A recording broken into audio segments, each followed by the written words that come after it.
Энэхүү бичлэгээр тусдын пласт үүсгэсэн ажлыг хэрхэн батлах талаар танилцуулах болно. Эхлээд ажил буюу task модуль руу орно. Ажлынуудын үүсгэн батлуулахаар илгээсэн ажлыг та дараах 4 аргаар хайх боломжтой. Нэгдүгээрт ажил хайх хэсэгт ажлын нэрийг бичиж хайх. Хоёрдугаарт шүүлтүр буюу фильтр ашиглаж хайх. Гуравдугаарт шуурхай хайлт буюу quick filter ашиглаж хайх. Дөрөвдүгээрт хуудасаас хайх. Үүсгэсэн ажлууд он сарын дарааллаар хуудсанд байрлах учир таны батлах гэж буй ажлыг сүүлд үүсгэсэн бол хамгийн эхний утас руу очихыг зөвлөж байна. Дээрх аргуудын аль нэгийг ашиглан ажлаа хайсны дараагаар тухайн ажлын нэр дээр дарж орно.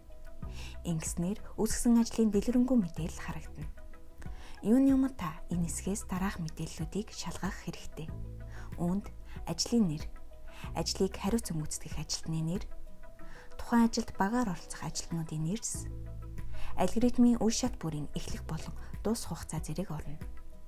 Мөн та ажлын дэлгэрэнгүй мэдээлэл хэсгээс тухайн ажлыг гүйцэтгэх алгоритм, тухайн ажлыг хариуцах ажилтны харьяалагдах газар хэлтэс, тухайн ажлын давтамж зэрэг ажлын наривчлсан мэдээллүүдийг харах боломжтой.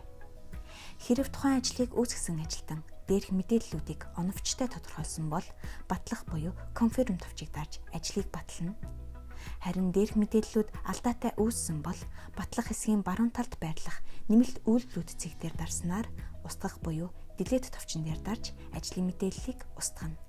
Мөн та батлах гэж буй ажлуудын зүүн талд байрлах цонхыг чекэлж батлах товчийг дарснаар олон ажилд зэрэг батлах боломжтой. Танд амжилт хүсье.